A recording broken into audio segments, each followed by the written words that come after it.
All right, let's talk about the front squat. Now, in this picture, in this video, unfortunately, you're not able to see my elbows as much as I would like, so I'm going to describe what is going on. So, what I'm trying to accomplish with this rack, now, the front rack position for a squat is very different and should be considered different than any pressing over your head. So if you're doing a push press, a military press, a jerk, your elbows are going to be much lower than this. Now, you'll see through this video, my elbows aren't perfect, but I'm going to demonstrate to you what I want you to be thinking about. So what I'm trying to do is at my triceps, so the back part of my arm, in relation to my torso, I'm trying to create a 90-degree angle. This is going to create a nice shelf. There's a good triangle, and our bodies like to have a lot of structure, triangles and right angles. So what I'm doing is just like in the back squat video. If you haven't seen that video, go check that out.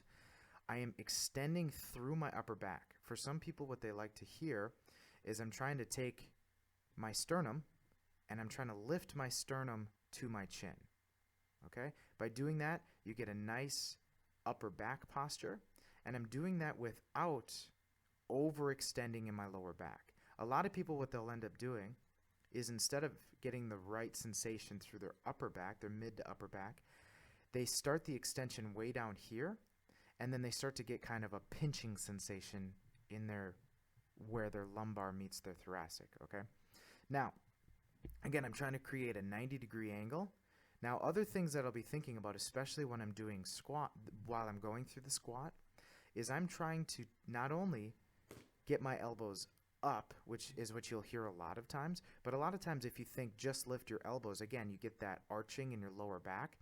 What I'm thinking about is I'm trying to put a little emphasis on pushing my elbows up, but I also want to push my elbows forward. So the tip of my elbow is somewhere in here. Okay? And I'm literally trying to take my elbows and push them forward. The nice thing about that is as long as I'm keeping my upper back extended, I'm going to get a lot of recruitment in the muscles of my lats and in other subscap muscles in order to keep my shoulder blade, which you can see here, to keep that on as much as possible, to keep it as supported as possible. Now, under no circumstance is this bar resting on my throat. Okay, what I'm doing is it's actually resting on the front parts of my shoulder. Okay, so by pushing my elbows slightly forward and slightly up, it's going to create kind of a nice meat rack for this bar. So let's see what the front squat looks like from here. I'm shaking, getting into the right position. I'll take my big breath once I stop rocking. All right, boom. Now, when I hit the bottom, I'm doing my best to keep my body my spine as neutral as possible. Again, I'm pushing my elbows slightly forward. By extending through my back, it keeps my position nice and tight. Just like in the back squat, upper back extended, heels are flat, my feet are flat, and then I'm going to get a nice rebound out of the bottom. Now, on front squats, a lot of people, what they'll do is, I'm going to speed this up. They'll come crashing into, too fast. They'll come crashing into the bottom and try to come bouncing back up. And what will happen is as they come up, they'll lose their bar position. Their whole body will curl. A lot of times you'll see some upper back rounding, maybe some lower back rounding, and their elbows will drop, and then this bar starts to slide forward into their wrists, and then they complain about wrist and back pain. We're trying to avoid that as much as possible. What I want is just like in any of our other squats, as much as possible, we want it to look the exact same on the way down and on the way up. I should be able to play a video forward and back and you not know, am I going down, am I going up, am I playing the up portion in reverse, what's going on? It shouldn't be that different. So if we watch this, I'm braced, elbows are forward, boom, and you can see there's a stretching at the bottom, right? So I'm not dropping into the bottom as quickly as possible. What you'll see is it's almost like I pause for a moment, but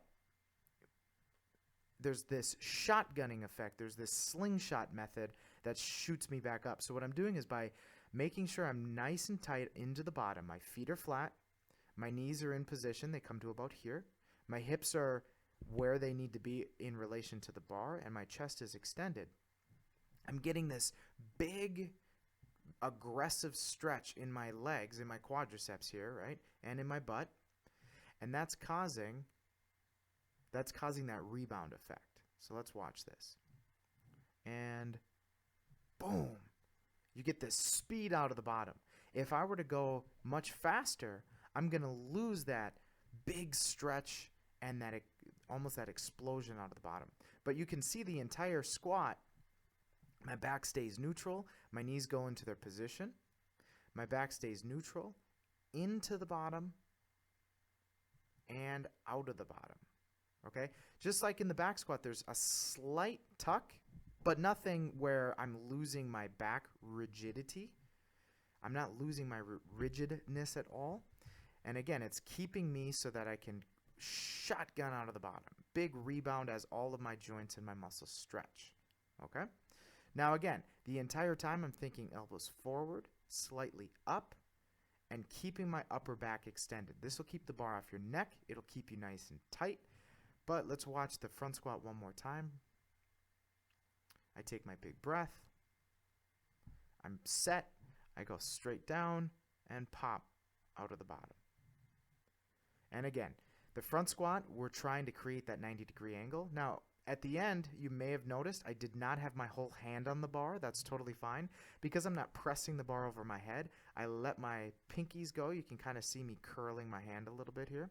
Because as I throw it down, right there, you can see, oh, where's my arrow? You can see my pinky is not on the bar. That way it creates a little bit more clearance for me. I have my hand fully relaxed because I want the bar to be on my body, not in my hand. So by relaxing my hand, for me letting go of a finger, I just don't have quite enough mobility, I guess, or flexibility to have my whole hand on there when the front squats are in the 300 somewhere. By letting my hand go a little bit, again, I'm trying to let all of the tension out of my upper body, or out of my arms rather, and put it into my torso, into my core, so that it's my body doing the squat, not my arms doing the squat. So I hope this helps your front squats. Let's watch it one more time. Hello? Let's watch it from me unracking it actually, so that you can see. So I unrack, I'm nice and extended through the spine. I get my feet planted where they need to be. I take my big breath, brace, neutral spine, and aggressive out of the bottom. Big breath, neutral spine, aggressive out of the bottom. Right, and you can see at the bottom, I'm forcing my body to stretch. Ugh. And then I can shotgun out the front squat.